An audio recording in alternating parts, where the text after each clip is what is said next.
What is the best rumor you have ever heard about yourself? Oh, I got one.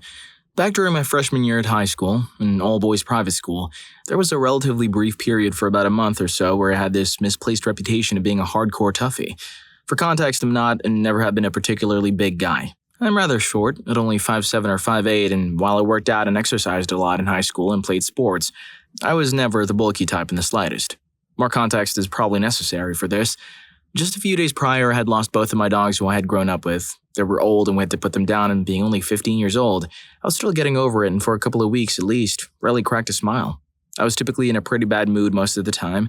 Further, this kid who interjected was not exactly the most pleasant guy to be around. He was pretty dweeby, which is fine, but he was also one of those socially awkward and inept people who don't realize how awkward and inept they are, so they're loud and don't recognize when they're being rude or inappropriate or just flat out weird, making everyone feel uncomfortable almost every time they speak. I mean, I never had a problem with him personally. I was always friendly to him, but it was almost like he actively tried to get on your nerves, if that makes sense. So one morning after I had been dropped off at school, I went to my locker as usual. The guy who had a locker near me walked by and we struck up a conversation about a basketball game we both watched the previous night. In the middle of our conversation, this other kid who had a locker between us just interjects loudly and starts trying to talk to the guy right as I'm in the middle of a sentence. After this kid interjects, my patience starts reaching its limit. Doesn't help that I've never been a morning person. Since he cut me off mid-conversation and the guy I was talking to was clearly just as annoyed about this interruption as I was, I spoke up and said, "Hey, thanks for interrupting us, a-hole. You mind shutting the hell up for 2 seconds?" I was kneeling down as I had a bottom locker. Saying that pissed the kid off, unsurprisingly. So in response, he turned to face me and then freaking whacked me across my left cheek. Big mistake. I was in no mood. Like I said, I was never a bulky or big guy and have never been a fighter. That said, I did stay in shape and was an athlete, and this kid was about as uncoordinated and out of shape, though not fat, as you can be at 15 years old. Afterwards, I stared into his freaking soul for what felt like hours, absorbing what had just happened. Before I knew what I was doing, I was up on my feet. I grabbed him with my left hand, pushed him against the lockers, brought my right hand back as far as it could go, then delivered a whack to his face that the sound caused the entire halfway of around 200-plus male high school students to briefly stop talking for one of those weird collective moments of awkward silence. I raised my hand again, ready to follow up with another one when my algebra teacher grabbed me from behind my shirt and pulled me off of him. He saw the entire interaction. At least he saw the part where the kid struck me first. We both went to the principal's office, and thankfully they had cameras in the hallway, so they were at least able to see everything that happened. Again, this was an all-boys private school, so fights between students weren't exactly uncommon, and when they did happen, they were far worse than what we just did. We both got off with a very stern warning and detention, but that wasn't so bad, everything considered. The next day, word of what happened began to spread, and as is usually the case with high school rumors, it had been blown way out of proportion by the time it got back to me. People were saying all sorts of things that it did to that guy. Some people were surprised to see me in school the next day, believing I had been suspended or expelled because I broke the other kid's nose or something. For about a month, I couldn't escape the rumors and hearsay. Everyone thought I was a take-no-crap guy who would strike you if you just looked at me the wrong way. I can't lie and say it didn't feel good due to the combination of grief from my dogs passing away, the frustration of being blatantly interrupted mid-conversation and then getting struck in the face for calling him out. At the same time, despite how annoying and aggravating the kid could be generally, and never had a personal problem with him and he already had a tough time making friends, but you don't strike someone and not expect retaliation. Believe it or not, we made up a couple of weeks later. We never became friends, but we were cool with each other throughout the rest of high school. After that first month, everyone pretty much forgot about the whole thing, so it was like it never happened in the first place. All I'm thinking about is a slap that was heard around the school. Story 2. So I'm talking to this girl who I went to primary school with. I haven't seen or spoke to her in 10 or so years, but we found each other recently over social media. Call her B. It's worth mentioning that I was born in Africa then moved to the UK where I grew up. B told me a couple days ago that there was a rumor at primary school that I once got chased by a rhino. I was mixed race in a predominantly white school, so there were loads of excitement when I got there, but I never heard rumors. I find this hilarious because I'm fast, but obviously I can't outrun a freaking rhino, so I go and tell my mom. Mom looks at me and laughs. She says, "You didn't get chased by a rhino as a child, but I did." Then she tells me the story of when she was a little girl living in the bush in Tanzania. Her dad, my granddad, was a station master. There was only one train track and one train passed a day. She was playing and then she heard screams. Men came running by shouting, "Vifaru kimbia!" Rhino, run. So mom starts running and everyone splits. The rhino is confused and switching targets, then she remembers her dad telling her, large animals are afraid of anything larger, faster, that makes more noise, etc. A train. So she runs over to the tracks near her dad's station as fast as she can and crosses them, then turns to look behind her. The rhino is snorting and stamping its hooves and kicking up dust on the other side of the tracks, but it won't cross. She escaped near certain death. I'd never heard this story before 2 days ago, because I'd never heard the rumor about me being chased by a rhino. It's likely that years and years ago my mom tried to tell someone in my primary school her story, and either due to English being her second language someone misunderstood her and thought she was talking about me, or some kid overheard and bent the truth. But yeah, that's the best rumor I've heard about myself, which actually turned out to be the truth and not about me at all. My mom is a genius. If she panicked and didn't think of the tracks, no one would be alive to tell this tale. She also had loads of other stories of dangerous animal encounters from when she grew up that she told me after. Moral here, guys, is talk to your parents more. I had no idea my mom was freaking metal. Story 3. When I was young, they had just put up the goalposts in our local park. Me and a couple of friends were playing a game where you'd take 3 steps in the 6-yard box and then jump and grab onto the crossbar. It was too easy, so I decided to try and make it with just 2 steps. I ended up just getting my fingertips onto the crossbar, falling hard on my back, and pretty much broke my right arm. I had to spend the night in hospital and missed a day of school. When I came back with my arm in a cast, these are just some of the reasons my friends had told people I'd been off. Toby, a boy in year 7 at our school who was a legit giant, must have been at least 6 foot, 12 years old, mugged me for my aerobie pro, shouted, "Toby smash," and broke my arm. A huge dog knocked me down. I got hit by a car trying to get my frisbee back from Toby. They pretty much changed the story for every person they told. I got a good laugh out of it. Story 4. Man, when I was in high school, there was this kid we'll call Micah. He was a straight-up jerk all the time, but he never hurt me. He always just used words. Liked to talk a lot of crap about me as much as possible, it seemed. He started rumors about me all the time. And the weird thing was, I never really understood why. Like I had never done anything to this dude. Anyway, in 10th grade, my mother, my sister, and I went on vacation to Virginia, and we were gone for like a week. When I came back, everyone was keeping their distance and making weird faces at me when I walked by. My best friend came up to me and was like, "Micah told everyone your family all got body lice and you had to be out of school for a week while you were getting rid of it." I tried to shake it off and not worry about it, but it was really freaking bothering me. That day after school, I was waiting on my ride, and Micah was also waiting on his ride, so I confronted him in front of like 15 other people and asked him why he was always talking crap and spreading lies.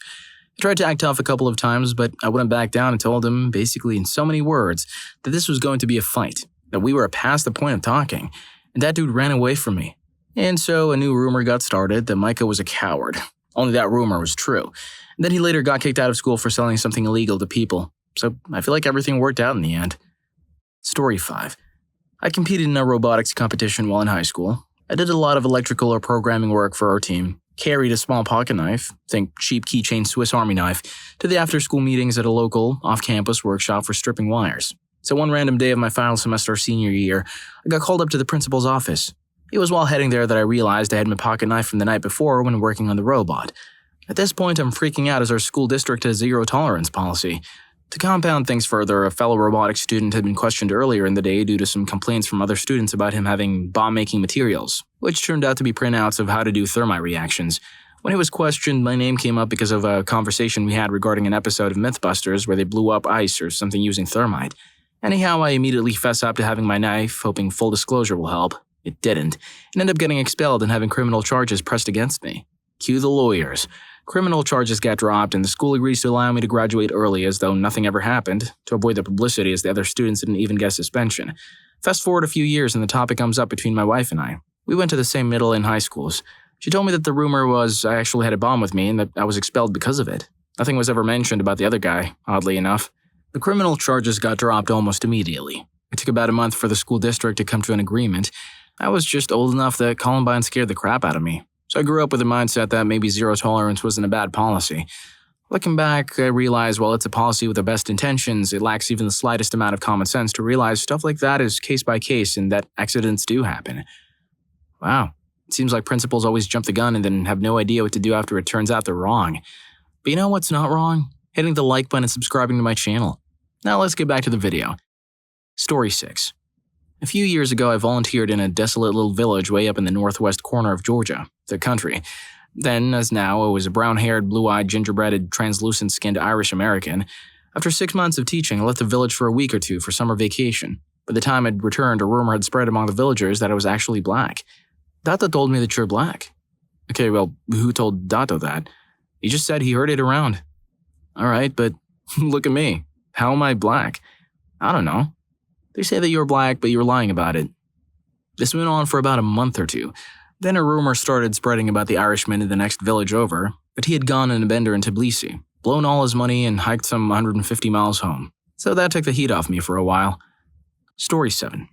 I started in the kitchen, and every time I would walk in, someone would turn off the ceiling fan and everyone would be suspiciously quiet with their pots and pans. Turns out the boss convinced them that I was some super-duper secret soldier friend of his who has come back with shell shock. Ceiling fans remind me of choppers, and loud noises will send me into a rage. It was hilarious, because I'm the most laid-back passive dude ever. My friend also had a similar experience. He was in a fraternity, but wasn't active in it at all. So his junior year, the pledges had no clue who he was since he never came to the house to meet them. A few of his friends told the pledges he was a certified psycho, and if he ever came around, they needed to cater to his every whim, otherwise he would make their lives a living hell. Despite the fact that we weren't really into initiation like is depicted in TV and the media. Well, near the end of the year was one of their parties, and he stopped by as they were setting it up, and as soon as he told his name to a pledge who was wondering who he was, his eyes got wide as hell and said, holy crap, can I get you a beer? Are you hungry? John just ran to the UC to get some food. I could call him and tell him to get you whatever you want. Steven, get the hell out of that chair. Insert his name here. Sit down. He thought it was a bit weird, but just continued talking to the people he knew there. After the third or fourth straight-up time a pledge acted this way towards him, he asked what was going on, and his friend told him they were all scared to death of him, which was hilarious because, like me, he was super laid back and completely harmless. But he let them think he was crazy for the rest of the night before he cleared it up. He said it was nice getting waited on hand and foot for a bit. Story 8. I have a few. Number 1, a dude I was in high school with apparently passed away in a motorcycle accident. Goodbye posts for him flooded my Facebook feed. Days later, we found out he was just playing pool somewhere and had no internet connection. Must have been hilarious for him. Number 2, after just 2 days of 8th grade, I had E. coli that landed me in the ICU for 6 weeks. The rumors spread like crazy about what happened. Some said I was poisoned, others thought I had stomach cancer. At the varsity football game, the announcer asked for prayers as he told everyone I wasn't expected to make it through the night. No doubt I was really sick, but my favorite was that I was airlifted to Florida to have a stomach transplant. Since no human stomachs were available, it was a cow stomach that would be transplanted. Number 3, when I was in high school, I burned my wrist while taking a pizza out of the oven, so I had to wear a bandage for a few days for it to heal. Some girl that was in my French class told people that I tried to end myself. She also asked me, "Did you do it?" At one point, I answered, "Yes, I did it and I'm dead now. That's why I'm sitting here." Number 4, that I was dating an older woman for cash. It was in my last year in high school. I started to work out and wear clothes that fit me better, and somehow people concluded that my transformation from ugly duckling to not-so-ugly swan had something to do with an older woman paying me for intimacy. More than one teacher tried to help me to get out of this life. God bless them. Number 5, I lied about dating this one girl from a different school. The group I was in happened to travel to different schools a lot for competitions. I'm not sure why I did it, but I was a sophomore, so that's my excuse. Turns out that same girl lied about dating me and said that she couldn't handle my size and broke up with me. The funny part is that we both had no idea that we lied about the other until a group of friends tried to get us back together. I think that may have been the last time she lied about anyone's size, considering how disappointed she was when she found out the truth. Number 6, lastly, I made out with a girl who knew one of my best friends. I found out a few days later from my friend that the girl was telling people we had been intimate, and that I was apparently really good. That last one is a double-edged sword. Story 9. That I was in a gang and moved away from a city because of rival gangs. I moved from London out of the countryside when I was young because my family hated the city. Just before we moved, one of my close friends was ended by a gang that thought he was somebody else. He was completely innocent. It was just a case of mistaken identity. There was a picture online of him, me and a few other friends. Someone at my new school saw this picture and assumed because my friends were all tough-looking black guys, they must have been in a gang, and I was friends with a guy that just got slain in gang-related activity. People thought I was so tough, and so many of the popular kids wanted to be my friend because they thought I dealt. The funniest interaction was a guy shouted something at me, and I just told him to bugger off and walked away. He's twice my size and could easily rough me up, and starts wanting to fight, but his friends quickly step in and say how he should be scared because I know people that would mess him up. All of this wore off once they actually spoke to me and realized I was just another nerdy kid that happened to be friends with tough-looking people, one of whom had been ended. Basically, people from the countryside were scared of black people and anyone that is friends with them. Story 10. When I was in high school, I moved from Los Angeles to Columbus, Georgia, and switched high schools between junior and senior year there. Already being from Cali and talking funny, people kind of stayed away from me. When I switched schools in Columbus, I went from a mostly white school to a mostly black school. I'm black, but it didn't fall right into the sagging pants and lunchtime rap battles. I sat by myself a lot at lunch and liked to read my assignments and do homework at lunch so that I had more free time when I got home. Well, I found out towards the end of the year that because I listened more than I talked and often sat by and people watched, people judged, that everyone thought I was an undercover cop and was there to spy on the kids. And I'm not ashamed to say that I let them believe until the rest of the school year. Also, before I moved to the new school, we visited Samoa while a tsunami hit. A friend back home spread a rumor throughout the school that I was swept away by the wave and broke both of my legs and almost died. Supposedly 2 girls cried for me. So my only question is, which girl did you start dating? I hope you enjoyed the video, and if you made it this far, I'm sure you'll also enjoy. What was the biggest rumor in your school that turned out to be true? Story 4 is epic. See you in that video.